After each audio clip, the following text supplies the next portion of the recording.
আসসালামু আলাইকুম ওয়া রাহমাতুল্লাহি ওয়া বারাকাতুহু।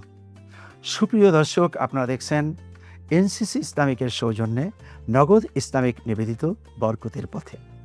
আজ কথা বলবো অনলাইনে উপার্জন হালাল কি হারাম। হ্যাঁ, এমনটি জানাই দরকার। প্রথম হলো অনলাইন, এটা আমরা বুঝলাম।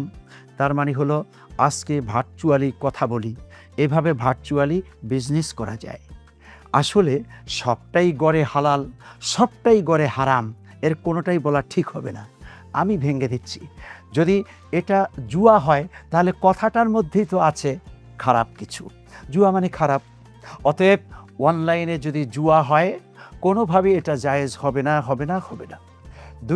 দুই নাম্বার, যদি হয় এটা গেম, এবার গেমগুলির মধ্যে যদি ধোঁকা থাকে তাহলে এটাও জায়েজ নেই। যেখানেই কোনো প্রতারণা আছে, কোনো মানুষকে ঠকানো আছে, সেটা অবশ্যই হারাম, কোনোভাবে জায়েজ নেই। অতএব এই জায়গায়ও সাবধান থাকতে হবে।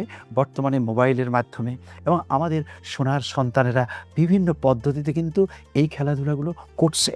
কিন্তু খেলাধুলা ঠিক আছে, কোন খেলার মধ্যে ধোঁকা আছে, প্রতারণা আছে, কোনো মানুষকে কষ্ট দেওয়া আছে, আরেকজনের হক নষ্ট করা আছে, এটা বুঝে শুনে যদি এর কোনো একটা থাকে তাহলে জায়েজ নেই। কেন? রাসূল সাল্লাল্লাহু আলাইহি ওয়াসাল্লাম বলেছেন, নাহা রাসূলুল্লাহ সাল্লাল্লাহু আলাইহি ওয়াসাল্লাম আন বাইইল গরার। ধোঁকাকে রাসূল সাল্লাল্লাহু আলাইহি ওয়াসাল্লাম সম্পূর্ণ নিষেধ করেছেন, আল্লাহও নিষেধ করেছেন, এবং এটা চুরির নামান্তর। এই জায়গায় যাওয়া যাবে না। এবার আসুন অনলাইন বিজনেস। হ্যাঁ, অনলাইনে বিজনেস তো আজকে সারা দুনিয়াতে চলছে, এটা অবশ্যই জায়েজ। তবে সেখানেও যাতে সুদি কারবার না থাকে, ধোঁকা না থাকে, প্রতারণা না থাকে, খেদা না থাকে, গড়ার না থাকে, কোনো মানুষের কষ্ট হয়ে যাবে এমনটি যাতে না হয়ে যায়। দুই পক্ষের ব্যবসার মধ্যে যে সমর্থন থাকে এবং একটা চুক্তি থাকে, সেরকম কিছু অনলাইনেও যদি হয় কোনো আপত্তি নেই।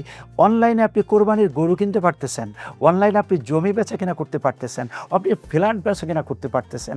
অনলাইনে টাকা পয়সার ব্যবসা কেন করতে পারবেন না? করতে পারবেন, শুধুমাত্র যাতে কোনো অন্যায় পথে আপনি না চলেন, আর একজনের ক্ষতি না করেন।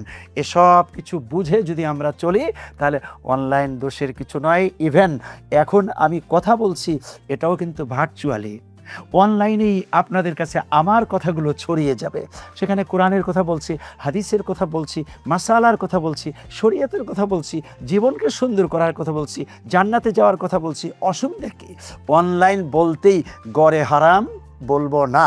আল্লাহ রাব্বুল আলামিন সঠিকটা বুঝে মানার তৌফিক দান করুন। আসসালামু আলাইকুম ওয়া রাহমাতুল্লাহি ওয়া বারাকাতুহু।